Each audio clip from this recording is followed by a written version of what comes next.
അൻസിബ മതം മാറ്റാൻ ശ്രമിച്ചിട്ടില്ലെന്ന production controller Rajeev കുടപ്പനക്കുന്നിലിന്റെ മകനും പോലീസിന് മൊഴി നൽകി. പ്രൊഡക്ഷൻ കൺട്രോളറുടെ മകനെ അൻസിബ മതം മാറ്റാൻ ശ്രമിച്ചുവെന്ന് ടിനി പ്രചരിപ്പിച്ചുവെന്നായിരുന്നു പരാതി. അൻസിബയ്ക്ക് അനുകൂലമായി നീനാക്കുറുപ്പും കഴിഞ്ഞ ദിവസം മൊഴി നൽകിയിരുന്നു.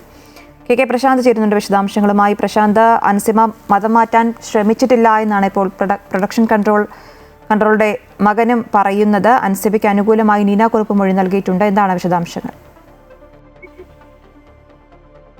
അശ്വതി, ഈ വിഷയത്തിൽ അതായത് അമ്മയിലെ താരങ്ങൾ തമ്മിലുള്ള തർക്കം, അതിൽ ഏറ്റവും പ്രധാനപ്പെട്ട തർക്കം ഉണ്ടായത് ടിനി ടോമും അൻസിബയും തമ്മിലാണ്. അതിൽ പ്രധാനപ്പെട്ട കാര്യമെന്ന് പറയുന്നത് അൻസിബയ്ക്കെതിരായി പലയിടത്തും ടിനി ടോം വ്യക്തിപരമായ പരാമർശങ്ങൾ ഉന്നയിക്കുകയും മതതീവ്രവാദിയെ ചിത്രീകരിക്കുന്ന തരത്തിലുള്ള ചില പരാമർശങ്ങൾ നടത്തിയെന്നുള്ളതായിരുന്നു ആക്ഷേപം. ഈ ആക്ഷേപത്തിന് മേലാണ്, അതുമായി ബന്ധപ്പെട്ടാണ് നിയമപോരാട്ടം ഇപ്പോൾ നടക്കുന്നത്. അതിലാണ് ഈ നേരത്തെ സൂചിപ്പിച്ച പോലെ ചില ആളുകളെ മതം മാറ്റാനുള്ള ശ്രമം നടത്തിയെന്നൊരു ആക്ഷേപം അൻസിബയ്ക്കെതിരെ ഉയർത്തി എന്നുള്ളത് അൻസിബ പരാതിയായി ഉയർത്തിയിരുന്നു.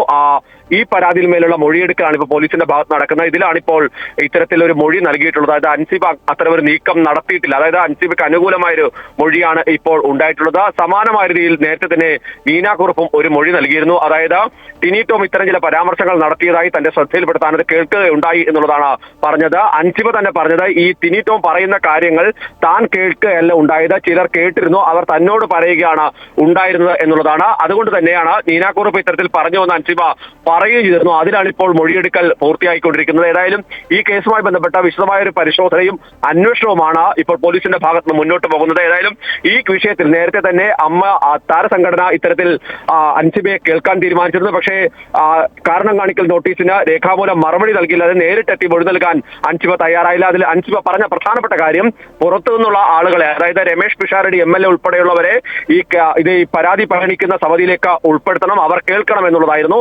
അതിന് താരസംഘടന തയ്യാറായില്ല. അതിന്റെ അടിസ്ഥാനത്തിൽ രേഖാമൂലമുള്ള ഒരു മറുപടി മാത്രമാണ് ഇപ്പോൾ അൻസിബ നൽകിയിട്ടുള്ളത്. അതായത് ഈ പരാതിയുമേലുള്ള നിയമ നടപടി കൃത്യമായി ഈ ഘട്ടത്തിൽ മുന്നോട്ട് പോകുന്നുണ്ട്. അശ്വതി, ശരി. കെ പ്രശാന്താണ് വിശദാംശങ്ങൾ നൽകിയത്. അൻസിബ മതം മാറ്റാൻ ശ്രമിച്ചിട്ടില്ലെന്ന പ്രൊഡക്ഷൻ കൺട്രോളർ രാജീവ് കുടപ്പനക്കുന്നിലിന്റെ മകനും പോലീസിന് മൊഴി നൽകിയിട്ടുണ്ട്.